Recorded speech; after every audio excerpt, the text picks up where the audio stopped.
5ನೇ ತರಗತಿ ಮತ್ತು 8ನೇ ತರಗತಿಯಲ್ಲಿ ಓದುತ್ತಿರುವಂಥ ಮಕ್ಕಳಿಗೆ ಒಂದು ಇಂಪಾರ್ಟೆಂಟ್ ಮಾಹಿತಿಯನ್ನು ಶೇರ್ ಮಾಡ್ತಾ ಇದ್ದೇನೆ.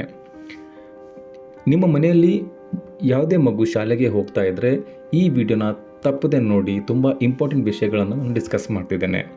ಮೊಟ್ಟ ಮೊದಲನೇದಾಗಿ ನವೋದಯ ಬಗ್ಗೆ ನಾನು ಹೇಳ್ತೇನೆ. ನವೋದಯ ಸಮಿತಿ ವತಿಯಿಂದ ನಿನ್ನೆ ಅಷ್ಟೇ ಅನೌನ್ಸ್ ಆಗಿರುವಂತಹ ನೋಟಿಸ್ ಏನಂದರೆ, ಮುಂದಿನ ವರ್ಷ ನಡೆಯಲಿರುವಂತಹ ಪರೀಕ್ಷೆಯ ವೇಳಾಪಟ್ಟಿ ಮತ್ತು ಆನ್ಲೈನ್ ಅಪ್ಲಿಕೇಶನ್ ಪ್ರಾಸೆಸ್ಸಿನ ಬಗ್ಗೆ ಕಂಪ್ಲೀಟ್ ಮಾಹಿತಿಯನ್ನು ಶೇರ್ ಮಾಡಿದ್ದಾರೆ. 16 ಸೆಪ್ಟೆಂಬರ್ 2024 ಈ ಪರೀಕ್ಷೆ ಬರೆಯುವಂತಹ ವಿದ್ಯಾರ್ಥಿಗಳು ಆನ್ಲೈನ್ ಮುಖಾಂತರ ಅರ್ಜಿನ ಹಾಕಬೇಕು. ಅದಕ್ಕೆ ಬೇಕಾಗಿರುವಂತಹ ಎಲ್ಲ ಡಾಕ್ಯುಮೆಂಟ್ಸ್ ಡೀಟೇಲ್ಸನ್ನು ನಾನು ಶೇರ್ ಮಾಡ್ತೇನೆ. ಮತ್ತು 8ನೇ ತರಗತಿ 10ನೇ ತರಗತಿಯಲ್ಲಿರುವಂತಹ ಮಕ್ಕಳು ಕೂಡ ಈ ಪರೀಕ್ಷೆ ಬರೀಬಹುದು. ಪರೀಕ್ಷೆ ದಿನಾಂಕ ಕೂಡ ಆಲ್ರೆಡಿ ಅನೌನ್ಸ್ ಮಾಡಿದ್ದಾರೆ. ಜನವರಿಯಲ್ಲಿ ಎಕ್ಸಾಮ್ಸ್ ಆಗುತ್ತೆ. ಅದಕ್ಕೂ ಮುನ್ನ ನಾವು ಆನ್ಲೈನಲ್ಲಿ ಅಪ್ಲಿಕೇಶನ್ ಹಾಕಬೇಕು. ಅದಾದ ನಂತರ ಪರೀಕ್ಷೆಗೆ ತಯಾರಿ ಕೂಡ ಮಾಡಬೇಕು. ನಾನು ಇಷ್ಟು ವರ್ಷದಿಂದ ಎಜುಕೇಷನಲ್ಲಿ ಮಕ್ಕಳಿಗೆ ಟೀಚ್ ಮಾಡ್ತಾಯಿದ್ದೇನೆ, ಕಲಿಸ್ತೇನೆ, ಡೆವಲಪ್ಮೆಂಟನ್ನು ನೋಡ್ತಿರ್ತೇನೆ. ಸೊ ನನ್ನ ಪ್ರಕಾರ ಪ್ರತಿ ಮಗು ನವೋದಯ ಪರೀಕ್ಷೆ ಬರೀಲೇಬೇಕು.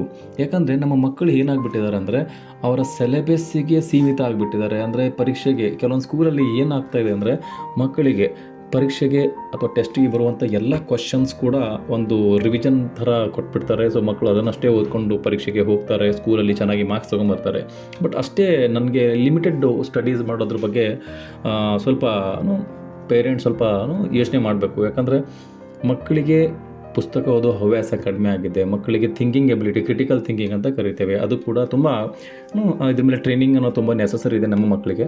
ಈ ನವೋದಯ ಸಿಲೆಬಸಲ್ಲಿ ಏನಿರ್ತದೆ ಅಂದರೆ ಮೆಂಟಲ್ ಎಬಿಲಿಟಿ, ಅಂದರೆ ಮಕ್ಕಳು ಪ್ರಾಕ್ಟಿಕಲಿ ಯೋಚನೆ ಮಾಡೋದು, ಅದರ ಬುದ್ಧಿ ಸಾಮರ್ಥ್ಯದ ಬಗ್ಗೆ ಕೂಡ ಒಂದು ಟೆಸ್ಟ್ ಇರ್ತದೆ. ಒಂದು ಎಕ್ಸಾಂಪಲ್ ಹೇಳ್ತೇನೆ. ನಮ್ಮ ಮಕ್ಕಳಿಗೆ ನೋಟ್ಬುಕ್ಕಲ್ಲಿ ನೀವು ಎಡಿಷನ್ ಸಬ್ಟ್ರಾಕ್ಷನ್ನ ಲೆಕ್ಕ ಹಾಕಿಕೊಡಿ, ಅವರು ತುಂಬ ಫಾಸ್ಟಾಗಿ ಮಾಡ್ತಾರೆ. ಅದೇ ನಿಮ್ಮ ಮಗುವಿಗೆ ಒಂದು 100 ರೂಪಾಯಿ ಕೊಟ್ಟು ಪಕ್ಕದಲ್ಲಿರುವಂಥ ಒಂದು ಶಾಪಿಗೆ ಕಳಿಸಿ. ಅಲ್ಲಿ ಹೋದ ನಂತರ ಕೆಲವೊಂದು ಪ್ರಾಡಕ್ಟ್ಸ್ ತೊಗೊಂಡ್ಮೇಲೆ, ಪರ್ಚೇಸ್ ಮಾಡಿದ್ಮೇಲೆ ಶಾಪ್ ಕೀಪರಿಗೆ ಎಷ್ಟು ದುಡ್ಡು ಮಗು ಕೊಡಬೇಕು, ಅವ್ರು ಎಷ್ಟು ದುಡ್ಡು ವಾಪಸ್ ಕೊಡ್ತಾರೆ ಅನ್ನೋದ್ರ ಬಗ್ಗೆ ಲೆಕ್ಕ ಮಾಡೋದಕ್ಕೆ ಒಂದು ಸಣ್ಣ ಟೆಸ್ಟ್ ಮಾಡಿ. ಆ ಮಗು ಪ್ರಾಕ್ಟಿಕಲಿ ಆ ಸಿಚುವೇಷನಲ್ಲಿ ಲೆಕ್ಕ ಮಾಡೋಕ್ಕೆ ಬರಲ್ಲ. ಯಾಕಂದರೆ ಮಕ್ಕಳಿಗೆ ಪುಸ್ತಕದಲ್ಲಿ ಮಾಡೋಕ್ಕಷ್ಟೇ ಗೊತ್ತಿದೆ, ಪ್ರಾಕ್ಟಿಕಲಿ ಮಾಡೋಕ್ಕೆ ಬರೋದೇ ಇಲ್ಲ. ಅದಕ್ಕೋಸ್ಕರ ಈ ಥರ ಮೆಂಟಲ್ ಎಬಿಲಿಟಿ ಮತ್ತು ಕ್ಯಾಲ್ಕುಲೇಷನ್ ಬಗ್ಗೆ ನಾವು ಮಕ್ಕಳಿಗೆ ಟ್ರೈನ್ ಮಾಡಬೇಕು. ಪ್ರಾಕ್ಟಿಕಲಿ ಅದನ್ನು ಎಕ್ಸ್ಪೀರಿಯನ್ಸ್ ಆಗಬೇಕು ಮಕ್ಕಳಿಗೆ. ಇದೆಲ್ಲ ನವೋದಯದಲ್ಲಿ ತುಂಬಾ ಮಕ್ಕಳಿಗೆ ಒಂದು ಅಪಾರ್ಚುನಿಟಿ ಇರ್ತದೆ ಈ ಥರ ಯೋಚನೆ ಮಾಡೋದು, ಈ ಥರ ಬೆಳೆಯೋದು. ಸೊ ಇದೆಲ್ಲ ತುಂಬ ಮಕ್ಕಳಿಗೆ ತುಂಬ ಇಂಪಾರ್ಟೆಂಟ್ ಇರುವಂಥ ಕಾನ್ಸೆಪ್ಟ್ಸ್ ಇದ್ದಾವೆ. ಜೊತೆಗೆ ಮ್ಯಾಥಮೆಟಿಕ್ಸ್ 5ನೇ ತರಗತಿಯಲ್ಲಿರುವಂಥ ಮಗು 5ನೇ ತರಗತಿಯ ಮ್ಯಾಥ್ಸ್, 6ನೇ 7ನೇ ಮತ್ತು ಸ್ಟ್ರಾಂಗ್ ಆಗಿ ಮ್ಯಾಥಮೆಟಿಕ್ಸ್ ಫೌಂಡೇಶನಲ್ ನಾಲೆಜು ಈ ಮಕ್ಕಳಿಗೆ ಸಿಗ್ತದೆ.